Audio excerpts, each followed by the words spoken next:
Sean, that looked like a really satisfying night. Was it for you? I think in many ways, yeah. I think the first thing is the performance level. I thought, without really opening too much in the first half, I thought it was a very solid performance and we were asking questions. Second half, a little bit more freedom came into the play, particularly in the top third, which is what I spoke to about at half time, and I'm pleased I delivered that. It scored 3 goals. On another day, could have had maybe another couple. I think Beto has a great chance and from a great cross. So yeah, overall pleasing. A lot of noise about our start, but I think, it showed we still have got a group that are alive here and some good players. Just how pleased were you with Iliman and Ndiaye, second half in particular, when they had that freedom? Showed some real magic. Yeah, we put him wide because I think that's a good position for him, and he's shown that since he's been here. And I've spoken recently about the development of these players. You could see tonight, for Jasper, it's a different thing, learning about the realities of what the league offers at this level. The Premier League is, with all due respect to Doncaster, by the way, because I know their staff and I like what they do there, and they were close last season. There's a step to go. And I think he's developing into that. He's learning about it through the training programme, through these games, when we can get games.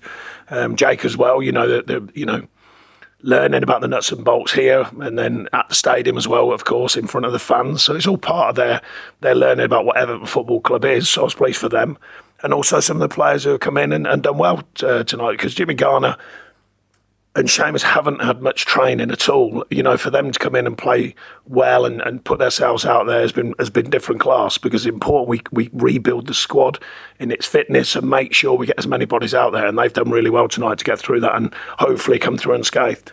You spoke at the weekend of the importance of laying down markers. Did any of those new players do that today going into the weekend? I think, we want all of the group to lay down markers, and it's not just about new players, it's about every player. Can they keep evolving, if you like, for the next challenge? And that's what we've had to do, as you well know, many times. Challenges come, we have to go again and go again and go again. And there's another challenge at the moment. So that's a mini step forward. The reason why it's only a mini step forward, because it's a cup competition. The league's the be-all and end-all. We all know that. So our next step is going into Saturday and deliver a performance that can win on Saturday. And just finally, last few days of the transfer market being linked heavily with Oral Mangala tonight. Anything you can say on that? Well, I can say that we've been linked heavily with about 100 players. As far as I know, at this stage, unlikely that anything changes, but we'll see. Thank you very much. Sean, a lot of Premier League managers might use a League Cup at this stage to sort of, play a weakened team or, give young kids a chance. Was that never, that thought, you could put a much stronger team out there, could you? Was that never part of your process? Well, we had 4 new players out there. Tim slightly differently. He's been through 3 pre-season, but even for Tim, I think he's doing absolutely different class. I think his equivalent minutes in the Premier League were about 2 games last season. So to be having a full pre-season and doing what he's doing, I'm really pleased with that. Harrison gets some minutes as well. There's signs of the group, the collective group, and that's what we need to do. We need to be a group, and we need to be an adjoined group for the challenge that comes our way.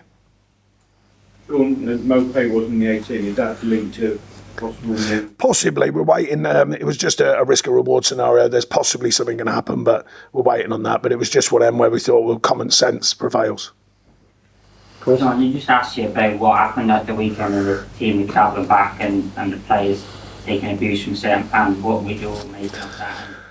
I don't think I need to mention anything other than the fans have mentioned. So the fans, it seems to me, from what I gathered, and I've kept my eye on it, have rallied round and said they feel it's unacceptable. So there's enough fans in this stadium and there's enough fans across the world and across England for Everton. And if they say it's unacceptable, then they know more about it than me. So I'm happy with the fact that they've gone, no, there's a certain line. We think some people have crossed it. It is only some, don't forget. That's frustration can lead to all sorts of situations. So, but the masses of fans who seem to have got involved in that moment have actually said, no, that's too far. So they've dealt with it. It doesn't need me to deal with it. Okay. Thanks, everyone. Cheers. Thank you. Cheers.